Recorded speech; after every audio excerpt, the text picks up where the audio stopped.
جسم کی فالتو چیزوں کو جلاتا ہے۔ روزہ ایک قوت پیدا کرتا ہے ایمانی شیطان کے خلاف۔ وہ کیسے پیدا کرتا ہے شیطان کے خلاف؟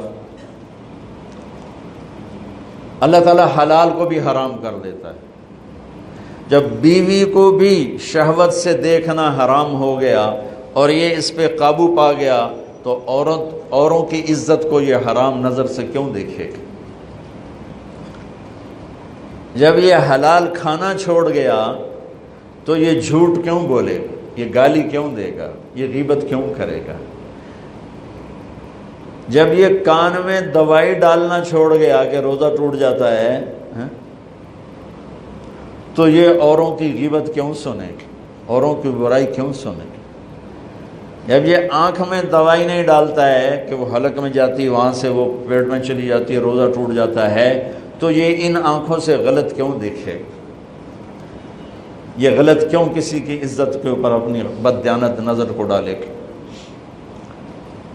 تو جب یہ اندھیرے میں بند کمرے میں ٹھنڈا پانی پڑا ہوا ہے اور ہاتھ نہیں لگاتا ہے اور اللہ کا دھیان اسے یاد ہوتا ہے کہ اللہ دیکھ رہا ہے، نہاتے ہوئے ہونٹ بند کر لیتا ہے کہ کوئی پانی کا قطرہ منہ میں نہ چلا جائے اور میرا روزہ نہ ٹوٹ جائے، خراب نہ ہو جائے، تو یہ جب اللہ کا اتنا دھیان اس کو نصیب ہو جاتا ہے کہ اللہ دیکھ رہا ہے، ورنہ کیا کسی کو کیا خبر کہ میں 2 گلاس پانی پیتا یا میں پیاس سے بول رہا ہوں؟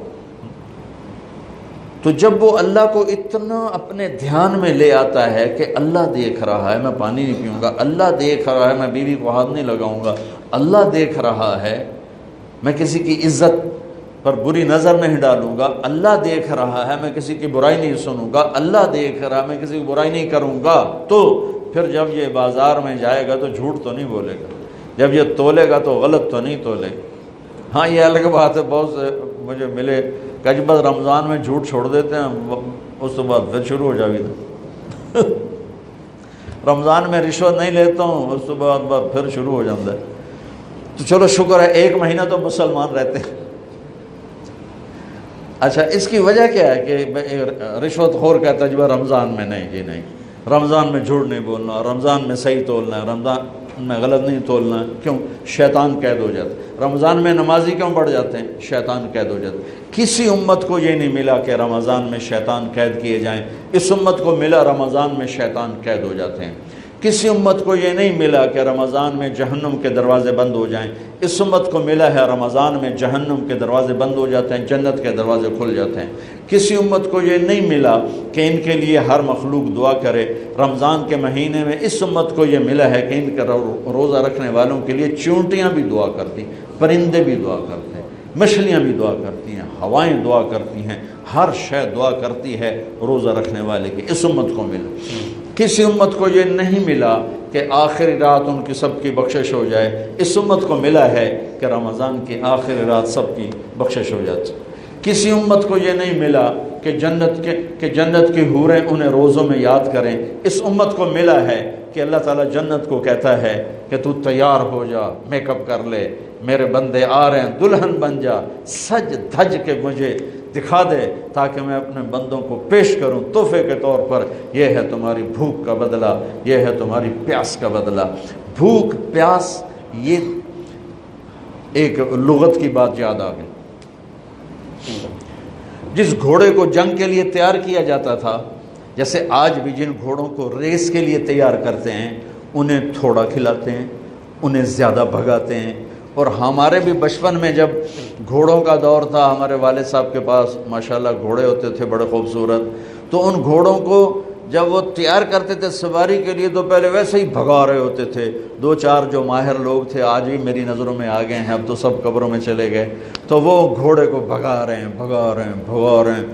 میں کہتا ہے ایویں انہوں بجائی جاندے نے کی چھوٹے چھوٹے بالکل، اور پھر اس کے پیچھے نا ایک لکڑی وزن دار ڈال کے پھر اس کو خود اس لکڑی پہ بیٹھ کر پھر اس کو بھگا رہے ہیں۔ یہ کیا ہے اس کو سواری کے لیے تیار کر رہے ہیں۔ اگر پہلے دن ہی کاٹھی رکھ دو تو چاہ کے وہ مارے گا۔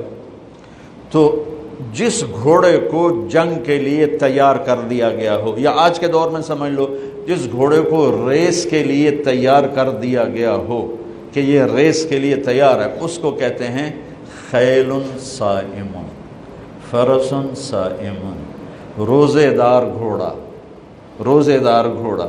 روزے دار گھوڑے کا کیا مطلب ہے کہ یہ گھوڑا بھوک برداشت کر سکتا ہے، پیاس برداشت کر سکتا ہے، لمبی ریس کی تھکن برداشت کر سکتا ہے، دشمن سے بھڑ جائے تو تلواروں کی کاٹ برداشت کر سکتا ہے۔ اس کو خون بہتا بھی دکھایا جاتا تھا،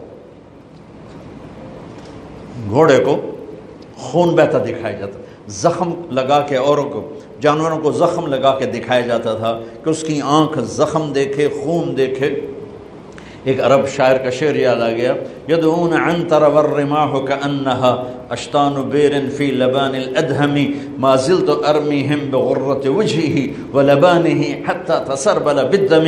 کہ میں نے آج وہ کر کے دکھایا کہ دشمن کے خون سے میں نے بھی کپڑے پہنے اور دشمن کے خون سے میرے گھوڑے نے بھی کپڑے پہن لیے، یعنی دونوں ہم سرخ سرخ ہو گئے، خون آلود ہو گئے، کہ میرا گھوڑا بھی سارے کا سارا پوری شلوار قمیض ہی اس نے خون کی پہن لی تھی۔ اس کو کہتے تھے خیل فرس صائم۔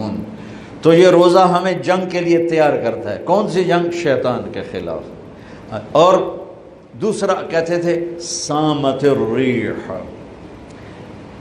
عرب میں ہواؤں کے جھکڑ بہت چلتے تھے، طوفان بہت آتے تھے، تو وہ اس میں بہت پریشان ہوتے۔ ہمارے ہاں مئی میں بہت زیادہ آندھیاں چلتی تھی، جب درخت بہت ہوا تو درخت کاٹ کے رکھ دیے، درخت بہت ہوا، آندھیاں بہت چلتی تھی۔ اب تو بہت کم ہو گئیں برائے، پھر بھی مئی میں کچھ نہ کچھ چلتی ہیں۔ تو جب وہ چلتی ہے تو ایک مصیبت بن جاتی ہے، تو جب وہ کھڑی ہوتی ہے تو سکھ کا سانس آتا ہے۔ تو جب وہ ہوا کے جھکڑ بند ہوتے تھے تو عرب کہتے تھے سامت الریح، شکر ہے ہوا نے روزہ رکھ لیا، یعنی ہوا تھم گئی، ہوا تھم گئی۔ اب اس کو یہاں فٹ کیسے کیا ہے علماء نے کہ انسان کے اندر نافرمانی کے جھکڑ چلتے ہیں، جھوٹ کے، ظلم کے، بدکاری کے، فحاشی کے، نشے کے، سستی کے، رشوت کے، بار بار نام لینے سے بھی طبیعت خراب ہوتی ہے۔ نافرمانی کے طوفان اٹھتے ہیں، طوفان اٹھتے ہیں۔ یہ کیا کرتا ہے؟ روزہ رکھتا ہے، نظر جھکاتا ہے، ہاتھ جھکاتا ہے، زبان پہ قابو پاتا ہے، شہوت پہ قابو پاتا ہے، حلال کو چھوڑ دیتا ہے۔ تو وہ پورا مہینہ جب اس پریکٹس سے گزرتا ہے کہ نظر کو بچاتا ہے، کانوں کو بچاتا ہے، زبان کو بچاتا ہے، حلال کھانے، حلال بیوی سے بچتا ہے، تو اللہ اس کے اندر شیطانی طوفانی ہواؤں سے ٹکر لینے کی طاقت پیدا کر لیتا ہے اور یہ اس کے سامنے کھڑا ہو جاتا ہے، ڈٹ جاتا ہے۔ لیکن کیونکہ ہمارا روزہ شکر ہے فرض جو رکھتے ہیں ان کو مبارک ہو، بہت مبارک ہو۔ جو میرے بھائی سست ہیں اللہ کرے وہ بھی رکھ لیں کہ یہ بہت بڑا سرمایہ ہے، بہت بڑی دولت ہے۔ اللہ تعالیٰ یہ ہمیں نصیب فرما دے۔